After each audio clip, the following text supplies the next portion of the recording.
warahmatullahi wabarakatuh. Saya Amara Herani dari kelas 10 MIPA 1. Di sini saya akan menjelaskan tentang 8 kerajaan Hindu-Buddha yang pernah ada di Indonesia. Ada 4 poin yang akan saya jelaskan di tiap kerajaannya. Poin pertama adalah bagaimana kerajaan itu didirikan atau awal mula kerajaan itu. Poin kedua adalah masa kejayaan kerajaan tersebut. Poin ketiga adalah raja-raja yang terkenal dari tiap kerajaannya. Poin terakhir adalah masa keruntuhan kerajaan tersebut. Kerajaan Kutai Martadipura.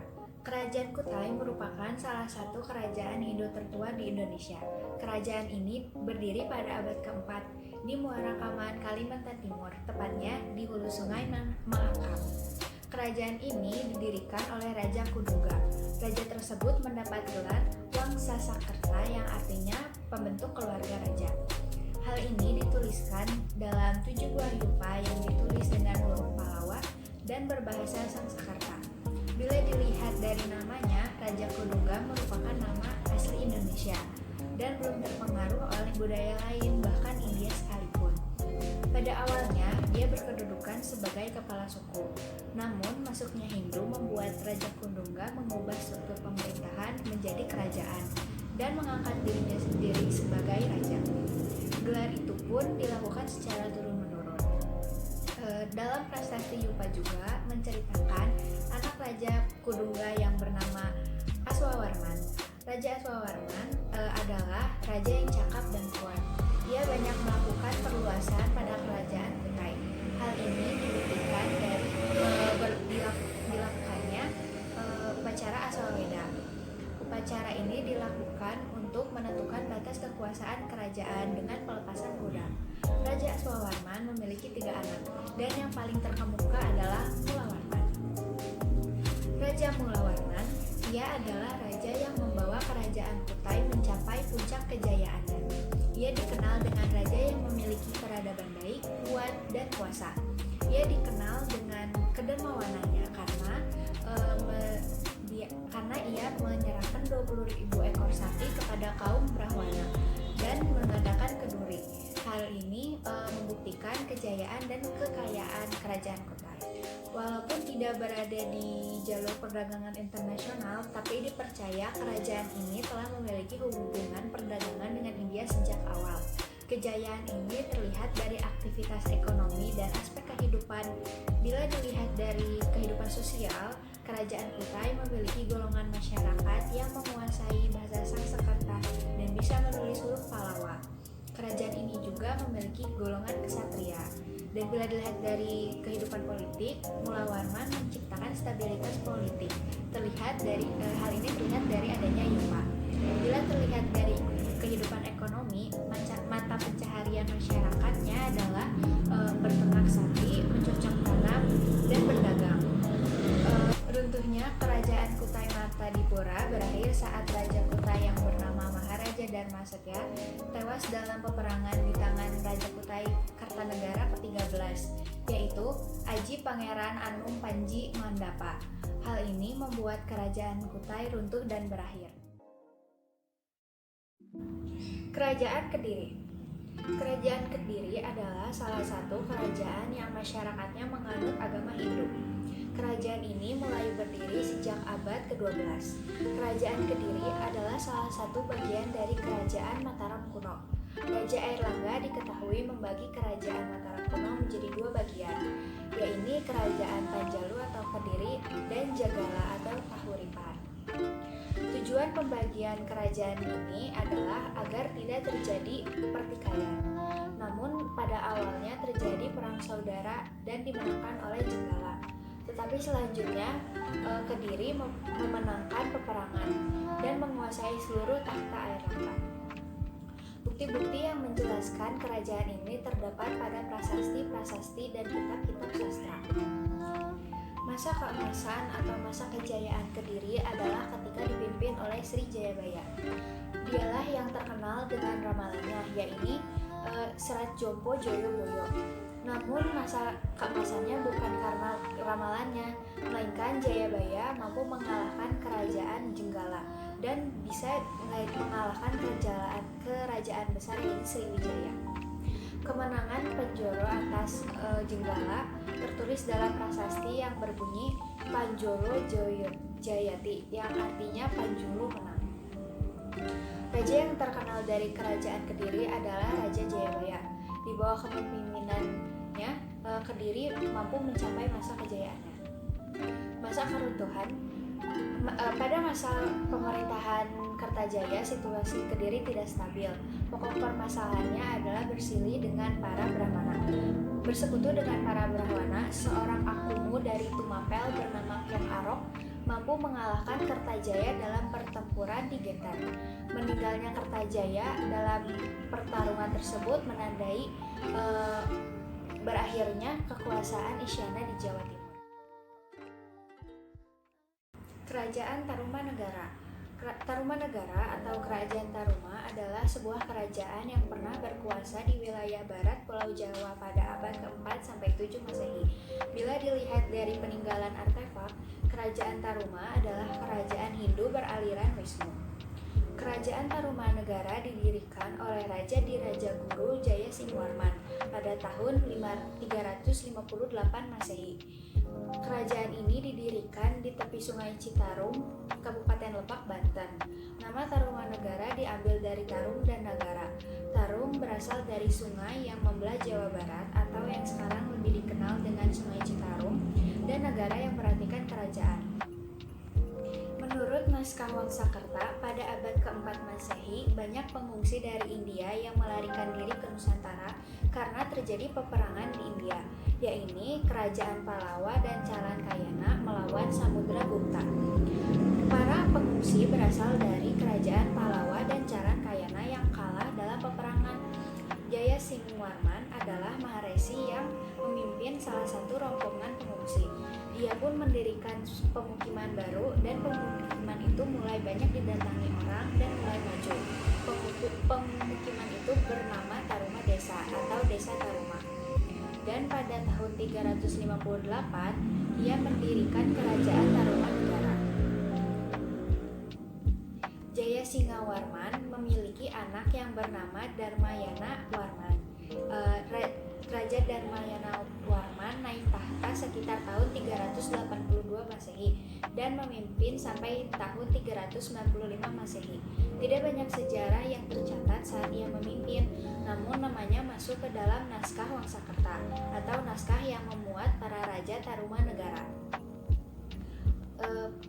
Ia memiliki seorang anak yang bernama Purnawarman. Ia adalah raja ketiga Tarumanegara. Ia juga membawa Tarumanegara ke masa kejayaannya. Nama Purnawarman tercantum dalam prasasti pada abad ke-5 dan juga terdapat pada naskah Wangsakerta. Pada pemerintahannya, ibu kota Tarumanegara dipindahkan ke Sundapura. Ini juga menjadi asal muasal nama Sunda. Saat ia memimpin, Tarumanegara mengalami banyak perkembangan seperti memperluas kerajaan dengan banyak menaklukkan kerajaan di sekitarnya dan membangun berbagai infrastruktur. Pada prasasti Tugu pun disebutkan bahwa Raja Purnawarman menyumbangkan 1000 ekor sapi pada kaum Brahmana. Hal ini menunjukkan bahwa kerajaan Tarumanegara sangat makmur dan berjaya. Runtuhnya kerajaan Tarumanegara yaitu ketika kerajaan ini dipimpin oleh Raja Tarusbawa. Ia merupakan raja ke-13 dan juga merupakan seorang menantu dari Linggawarman. Linggawarman adalah raja ke-12 atau raja Tarumanegara yang sebelumnya. Sebenarnya Tarusbawa ingin kembali membawa kerajaan Tarumanegara ke masa kejayaannya, seperti saat Purnawarman memimpin di Sundapura. Ia pun mengganti nama Tarumanegara menjadi Kerajaan Sunda. Kerajaan Galuh yang merupakan bagian dari Tarumanegara menolak akan hal itu dan menginginkan untuk berpisah dari Tarumanegara. Untuk menghindari perang saudara, ia pun membagi Tarumanegara menjadi 2 bagian dan menjadikan Sungai Citarum sebagai batas dari 2 kerajaan itu. Tarusbawa lebih fokus pada kerajaan Sunda. Hal itu membuat Tarumanegara mengalami kekosongan pemerintahan. Dan pada tahun 669 Masehi, kerajaan Tarumanegara runtuh dan ditaklukkan oleh Dapuntahyang Sailendra. Ia adalah raja dari kerajaan Sriwijaya. Ia melakukan hal itu dengan tujuan untuk memperluas kerajaan Sriwijaya. Kerajaan Singosari. Kerajaan Singosari adalah sebuah kerajaan bercorak Hindu di Jawa Timur yang didirikan oleh Ken Arok pada tahun 1222. Lokasi kerajaan ini sekarang diperkirakan berada di daerah Singosari, Malang. Awal mula dari kerajaan ini adalah pada tahun 1222 Masehi, Ken Arok menyerang kerajaan Kediri yang didukung oleh para pendeta. Setelah itu, kerajaan Kediri dapat ditaklukkan dan kemudian disatukan dengan kerajaan Tumapel. Lalu lahirlah kerajaan Singosari. Masa kejayaan Singosari berada di bawah pimpinan Raja Kartanegara pada saat itu. Ia mengadakan berbagai hubungan dengan kerajaan-kerajaan di luar Indonesia ataupun di dalam Indonesia. Terdapat juga ekspedisi Pamayo. Pada zaman tersebut, kedua agama Hindu-Buddha dapat hidup berdampingan. Keruntuhan kerajaan Singosari diawali dengan kerajaan Singosari yang sibuk mengirimkan angkatan perangnya ke luar Jawa dan mengalami keropos bagian dalam. Raja yang terkenal dalam kerajaan Singosari adalah Raja Ken Arok, karena ialah yang mendirikan kerajaan Singosari dan memimpin Singosari hingga menjadi kerajaan yang besar. Kerajaan Majapahit. Majapahit merupakan kerajaan Hindu terakhir di Indonesia. Kerajaan Majapahit didirikan oleh Raden Wijaya. Kerajaan ini terletak di daerah Trowulan, Mojokerto, sebelah barat Surabaya. Awal mula berdirinya kerajaan Majapahit yaitu adanya serangan dari Jakatwang yang berhasil membunuh Kartanegara akibat menolak pembayaran upeti. Kemudian Raden Wijaya berhasil melarikan diri ke Madura untuk meminta perlindungan kepada Arya Wiraraja. Raden Wijaya diberikan hutan oleh Arya Wiraraja sebagai daerah kekuasaannya. Kemudian dijadikan desa baru yang diberi nama Majapahit.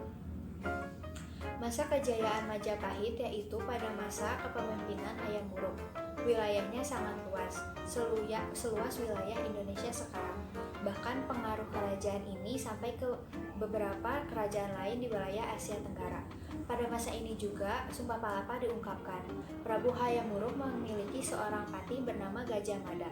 Sumpah Palapa yang diucapkannya disebut-sebut sebagai sumpah yang menyatukan Nusantara atau Indonesia. Pada tahun 1389, Hayam Wuruk wafat, dan sepeninggalnya Hayam Wuruk, kekuasaan Majapahit berangsur-angsur melemah, terutama akibat konflik perebutan tahta, dan mengakibatkan terjadinya perang saudara, yang disebut dengan Perang Parengkring. Hal ini melemahkan kekuatan Majapahit. Setelah perang saudara itu selesai, mulailah masuk dan berkembangnya kerajaan Islam di Nusantara. Raja yang terkenal dalam kerajaan ini yaitu Hayam Wuruk, karena ia mampu membawa kerajaan Majapahit ke dalam masa kejayaannya. Kerajaan Sriwijaya. Sriwijaya adalah kerajaan Buddha yang berdiri pada abad ke-7 di tepi sungai Musi, Palembang, Sumatera Selatan. Kerajaan ini berdiri sampai abad ke-13 Masehi. Nama Sriwijaya berasal dari kata Sri dan Wijaya. Sri berartikan gemilang dan Wijaya berartikan kemenangan. Kerajaan ini didirikan oleh Dapuntahyang Sri Jaya Naga, seorang raja Buddhis dari Ranau, Skalabrak pada tahun 600. Raja Dapuntahyang menjadikan Sriwijaya sebagai kerajaan maritim. Ia pun mampu memperluas kekuasaan Sriwijaya sampai ke Jambi. Balaputradewa merupakan raja yang membawa masa keemasan Sriwijaya. Ia menjabat pada abad 9 dan ada dalam sebuah prasasti yang disebut Prasasti Nalanda. Karena kehebatan memimpin Sriwijaya, ia menjadikan Sriwijaya sebagai pusat agama Buddha di Asia Tenggara. dan menjalin hubungan dengan kerajaan-kerajaan India. Balaputradewa merupakan keturunan dari dinasti Sailetra, yaitu putra Samaratungga dan Dewi Nala. Masa kejayaan Sriwijaya dimulai sekitar abad 9 sampai 10 Masehi, di mana kerajaan ini berhasil menguasai jalur perdagangan maritim Asia Tenggara. Berbagai kerajaan di Asia Tenggara pun banyak yang berhasil dikuasai Sriwijaya. Sriwijaya menjadi pengendali rute perdagangan lokal yang mana semua kapal yang lewat akan dikenakan bea cukai. Namun, masa kejayaan Sriwijaya harus berakhir sekitar tahun 1007 sampai 1023 Masehi, bermula ketika Raja Rarendra Chola, seorang penguasa kerajaan Cholamandala, merebut bandar-bandar kota Sriwijaya. Penyerangan ini tidak berdasarkan kepada penjajahan, namun berdasarkan pada persaingan, karena Sriwijaya dan Cholamandala sama-sama bersaing pada bidang perlayaran dan perdagangan. Hal itu membuat kondisi ekonomi Sriwijaya melemah dan mengakibatkan kondisi kemiliteran melemah. Hal ini membuat para tentara Sriwijaya melepaskan diri dari kerajaan dan membuat kerajaan Sriwijaya harus berakhir pada abad ke-13. Kerajaan Melayu. Kerajaan Melayu adalah kerajaan bercorak Buddha yang terletak di Sumatera. Lokasinya dekat dengan Selat Malaka, yaitu sekitar Jambi, dan persisnya ada di tepi sungai Batanghari. Hal ini dibuktikan dengan banyaknya temuan berupa candi dan arca di sekitar sungai. Kerajaan Melayu lokasinya memang sangat strategis. Selat Malaka memang merupakan jalur perdagangan yang ramai. Kerajaan Melayu juga menjadi salah satu pelabuhan perdagangan yang menghubungkan India dengan Tiongkok. Sumber sejarah Kerajaan Melayu berasal dari Tiongkok dan kitab Nagrakertagama. Keberadaan Kerajaan Melayu mengalami naik turun, dimulai pada abad ke-7 yang berpusat di Minaga, dan pada abad ke-13 berpindah menjadi Dharmasaja, dan di awal abad ke-15 kembali berpindah pusat di Surowaso atau Pagaruyung. Kerajaan Melayu mencapai puncak perkembangan atau kejayaannya pada masa pemerintahan Aditya Warman. Aditya Warman berhasil memberikan kemakmuran karena selalu memperhatikan kesejahteraan rakyatnya. Selain itu juga, wilayah kekuasaan saat ia memimpin itu mencakup seluruh pantai timur Sumatera, dan tahun 1347 Masehi Aditya Warman memperluas wilayah kerajaannya sampai Pagaruyung, Sumatera Barat. Raja yang terkenal dari Kerajaan Melayu adalah Raja Aditya Warman, karena Aditya Warman mampu membawa Kerajaan Melayu sampai ke masa kejayaannya. Sekitar tahun 652 Masehi, kerajaan ini ditaklukkan oleh Sriwijaya sampai abad ke-12, dan tidak ada lagi keterangan sedikit pun tentang Kerajaan Melayu. Namun sekitar tahun 1275, kerajaan ini pulih kembali dengan menguasai Sriwijaya serta perdagangan Selat Malaka. Kerajaan Melayu juga memiliki hubungan yang baik dengan Singosari. Hal ini dibuktikan dengan adanya arca Amugapasa pada tahun 1286 yang diberikan oleh Raja Kartanegara saat melakukan ekspedisi Pamalayu. Namun, kerajaan-kerajaan Hindu dan Buddha harus berakhir menjelang abad ke-13. Kerajaan Kalingga. Kerajaan Kalingga adalah kerajaan bercorak Buddha di Jawa Tengah yang berdiri sekitar abad 6 sampai abad 7 Masehi. Nama Kalingga berasal dari sebuah nama kerajaan yang terdapat di wilayah Cina Selatan. Walaupun masih diperdebatkan, namun dipercaya lokasi kerajaan Kalingga ada di sekitar Blora dan Cepu, Jawa Tengah. Raja pertama kerajaan Kalingga adalah Prabu Wasumurti. Ia memerintah sekitar tahun 594 sampai 605 Masehi. Sumber sejarah kerajaan Kalingga masih belum jelas, namun kebanyakan diperoleh dari sumber catatan Tiongkok dan naskah cerita Parahyangan yang disusun berabad-abad. Ratu Sima adalah pemimpin yang membawa kerajaan Kalingga pada masa keemasannya. Banyak raja-raja dari kerajaan lain yang segan, hormat, dan kagum kepadanya. Masa-masa itu adalah masa keemasan bagi perkembangan seluruh kebudayaan. Agama Buddha dan Hindu juga berkembang secara harmonis, sehingga wilayah sekitar kerajaan Ratu Sima sering disebut dengan Hyang atau tempat bersatunya dua kepercayaan, yaitu Hindu dan Buddha. Pemimpin yang terkenal dari kerajaan Kalingga adalah Ratu Sima. Ia adalah pemimpin yang membawa kerajaan Kalingga pada masa keemasannya. Ia juga dikenal akan peraturannya yang tegas dan terkesan kejam. Setelah Maharani Sima meninggal pada tahun 732 Masehi, Raja Sanjaya menggantikan buyutnya dan menjadi raja kerajaan Kalingga Utara, yang kemudian disebut Bumi Mataram. Ia kemudian mendirikan dinasti atau Wangsa Sanjaya di kerajaan Mataram kuno. Runtuhnya kerajaan Kalingga adalah akibat dari persaingan perdagangan yang terjadi dengan kerajaan Sriwijaya. Kerajaan Sriwijaya ingin menguasai seluruh jaringan perdagangan di pesisir pantai utara Jawa. Dan pada tahun 752 akhirnya kerajaan Kalingga berhasil menjadi wilayah taklukan Sriwijaya bersama dengan kerajaan Melayu dan Tarumanegara yang lebih dulu ditaklukkan oleh Sriwijaya. Jadi itu adalah penjelasan dari saya tentang 8 kerajaan Hindu-Buddha yang pernah ada di Indonesia. Mohon maaf bila masih banyak penjelasan atau kata-kata yang salah. Terima kasih. Wassalamualaikum warahmatullahi wabarakatuh.